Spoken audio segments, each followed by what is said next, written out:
Hello and welcome back to the Greenhorn Photo Taker. It is time for my least popular video every single year, but it is one that benefits me the most, so I continue to do it. And that is a review of my top 10 photos on the year. Why it helps me is very easy. I'm a very lazy photographer, and if I don't spend specific time and put that time away to analyze my progress over the past year, I just won't do it. So this is my own way of forcing the issue and making sure I really think about what I've been able to accomplish and where I wish to improve. So please come along for that ride, and apologies in advance if this gets way too boring and way too detailed. I will not be hurt at all if you skip on to the next video. So there are definitely positives and negatives on the year in terms of my photo taking ability. On one hand, I really don't love any one single picture at all this year. We'll look at it in a second, but going back to 2021, there were several shots I was really proud of, and I would be very happy to hang in my hallway or in my home or in my office or something. I didn't feel that way this year. Additionally, I think about half of my top 10 ended up being handheld, and this causes some type of identity crisis for me. I've always pictured myself striving to be a landscape photographer. This definitely means you need a tripod, you need to spend precision time on composing a scene, you probably need to have a slower shutter speed, use ND filters. All of that really is the opposite of what you would do when you're just walking around with a camera using it handheld.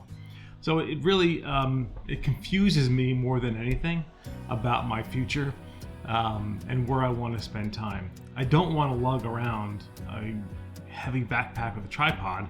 On the other hand, I think I do better work when I spend the time composing with a tripod. It just slows everything down.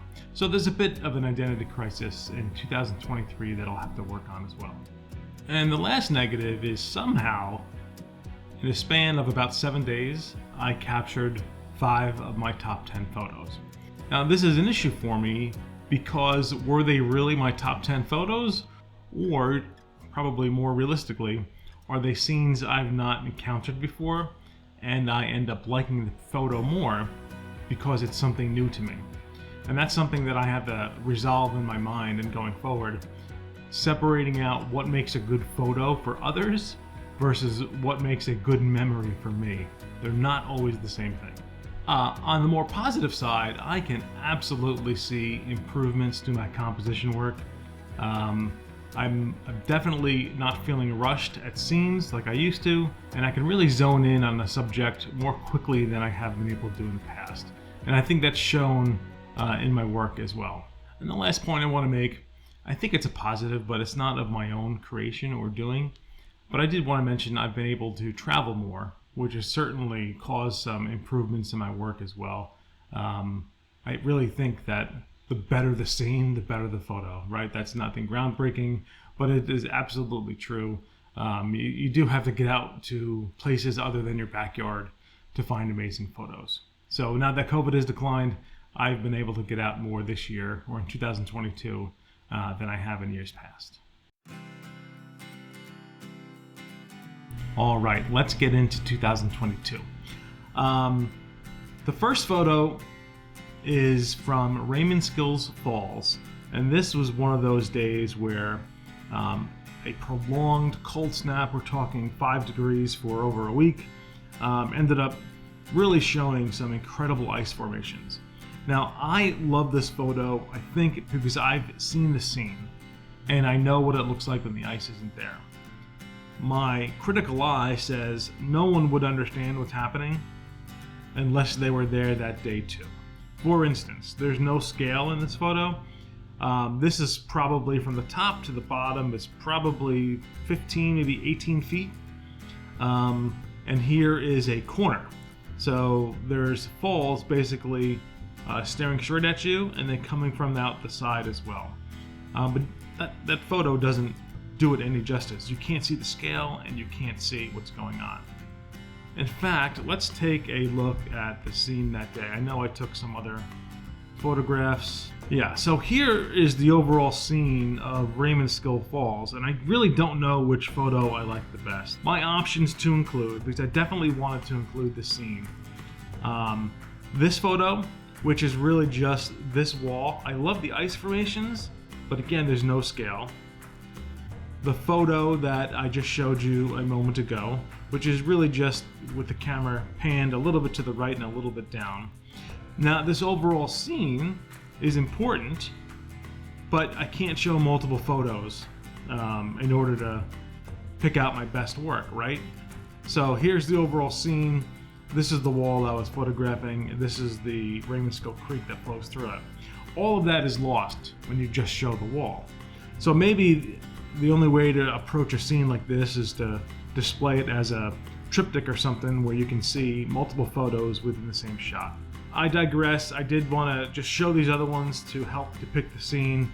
I do think this photo here was the best of the bunch, and that is why I included it. Again, this is probably not anywhere near an ideal photo, but it was very special to me. I had planned out this photo shoot. I had waited for the weather to be right. I had been to Raymondskill Falls, you know, dozens of times over the years, always hoping for a scene like this, and I finally got the day. So this just sticks out of my mind as maybe a little bit more precious than the other ones. These are in no particular order, in terms of favorites, I should say. They are simply in date order. This next one is from Bish Falls State Park. This is Bish Falls. It was on a 3-day little trip I took, probably late April, early May. This is an okay photo, and really it's one that I was kind of forced to include.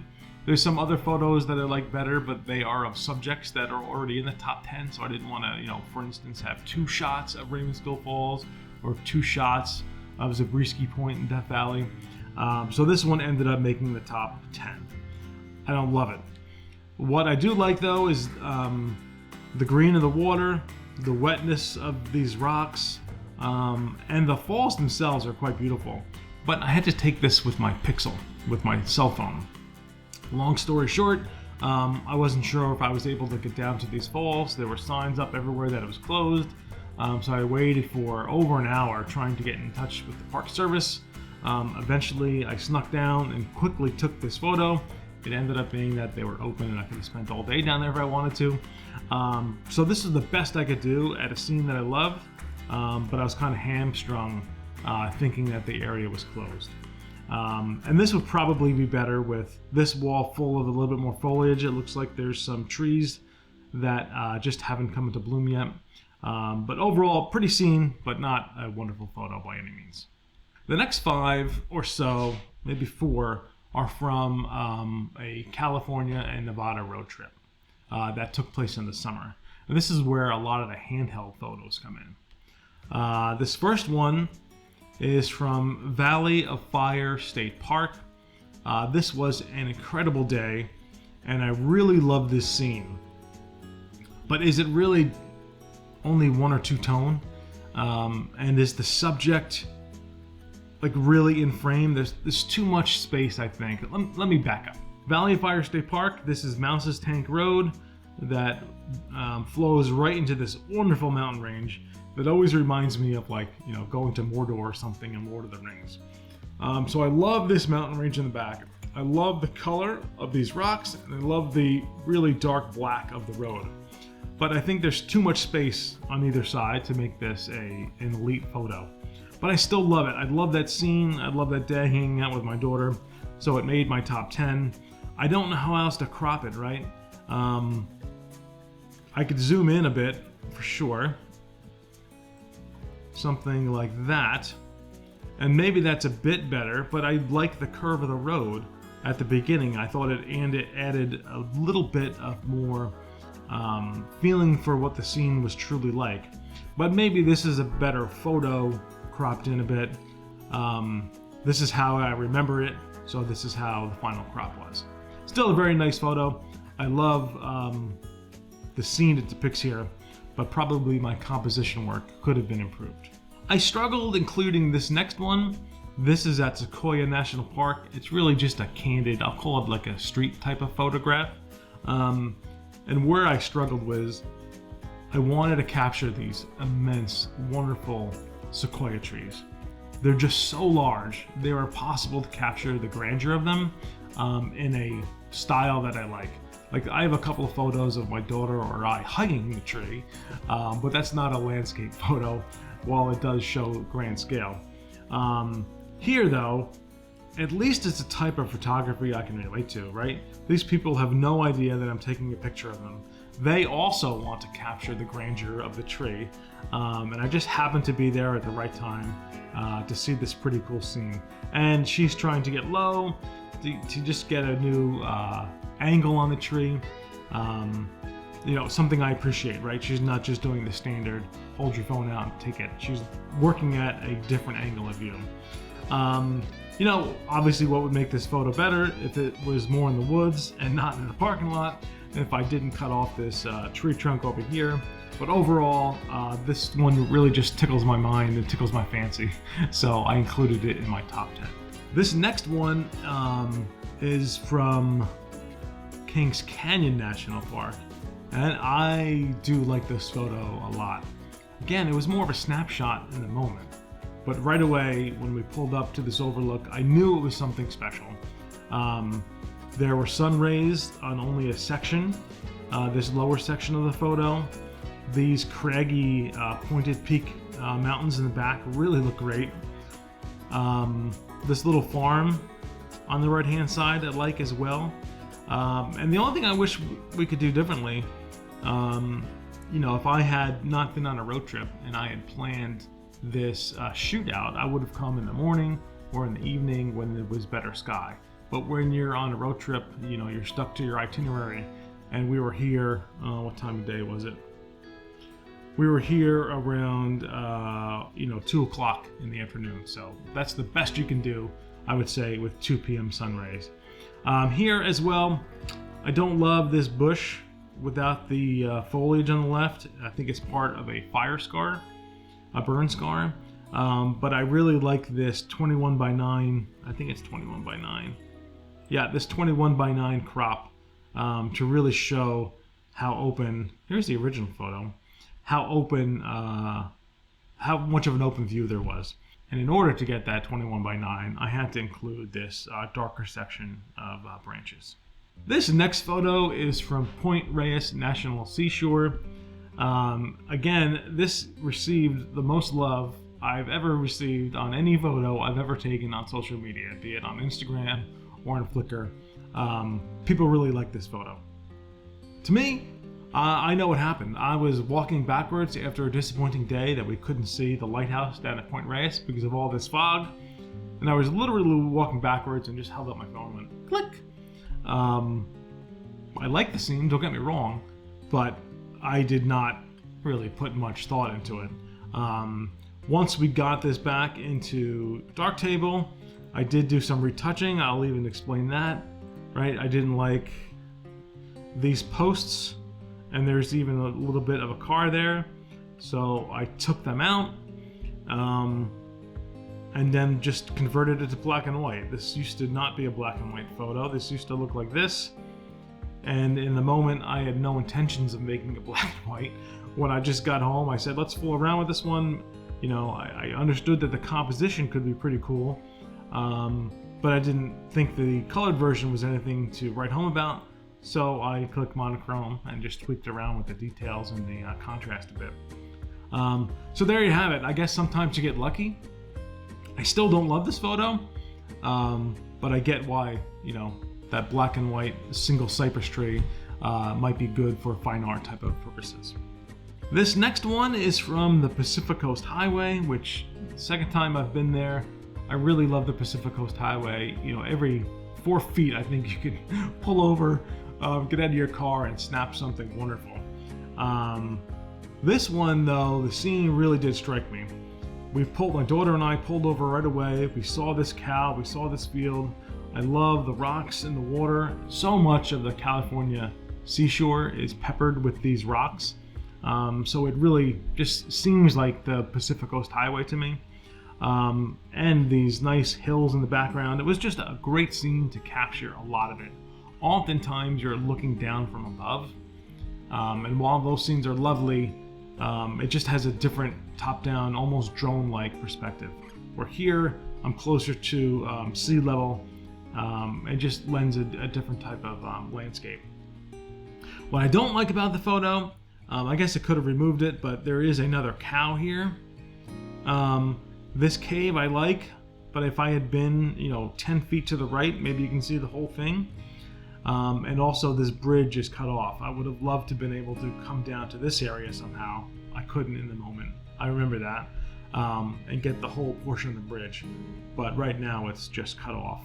And I don't like how stark that is. I love the green on the hills and contrasting with the yellow grass down here. And that's something that we saw all the time.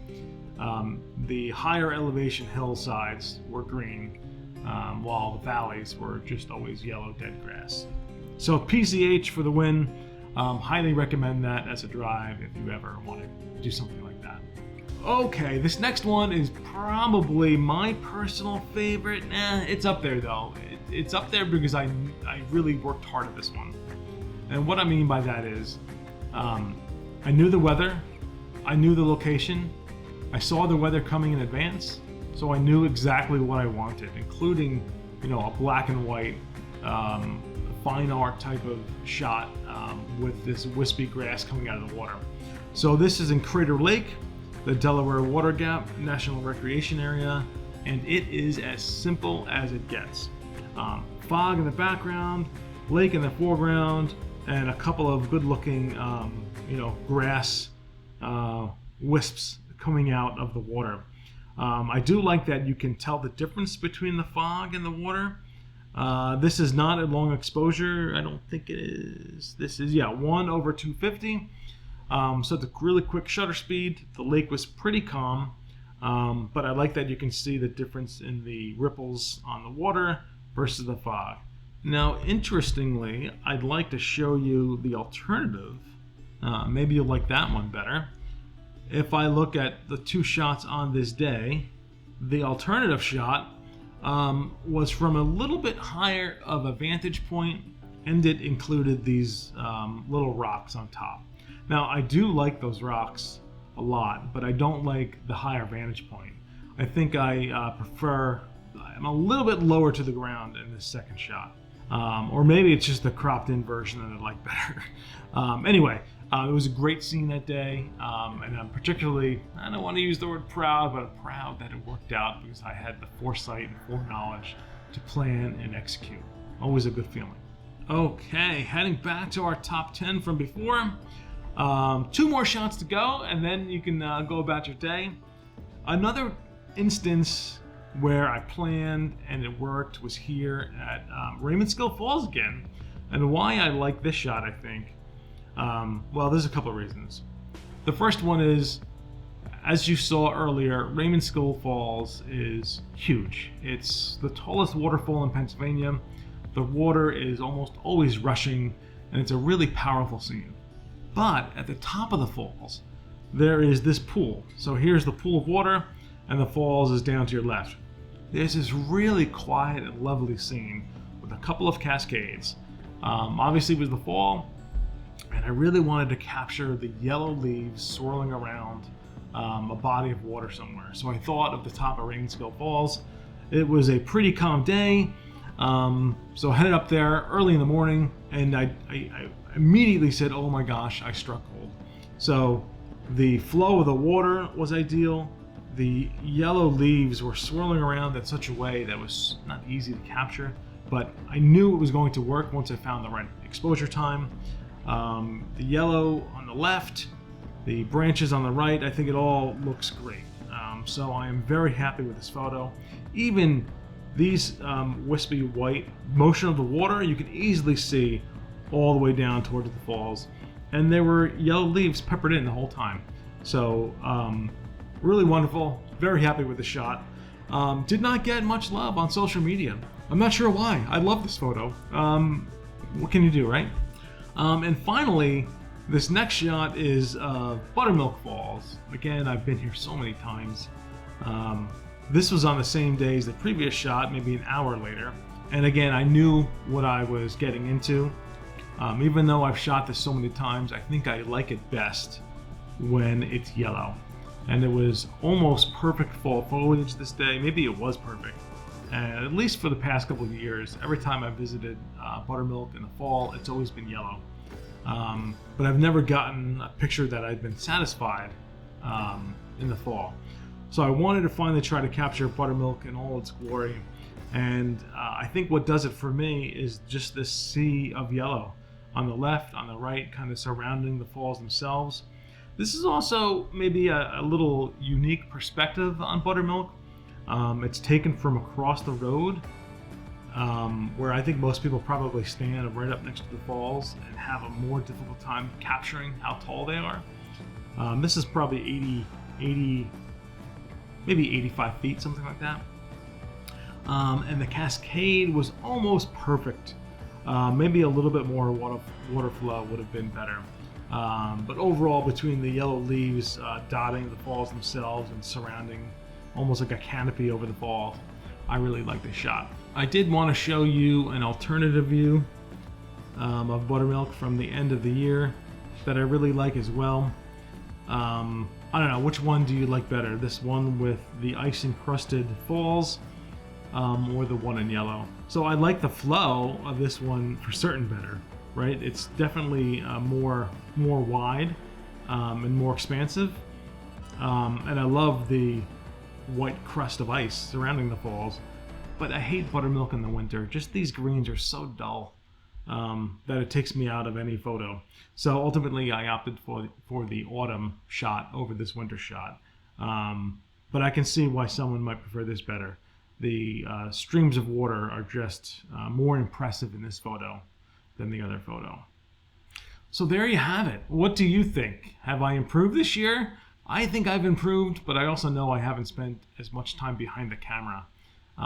So the less opportunity has probably resulted in fewer portfolio-worthy photos than in 2021. Either way, it's a blast. So going forward this year, we have to decide, am I a handheld sometimes, or am I going to force the tripod as much as I can to really eke out the extra 10% on a photo that you get when you spend that extra time with it, at least in my experience. Thanks so much for watching. Get out, explore.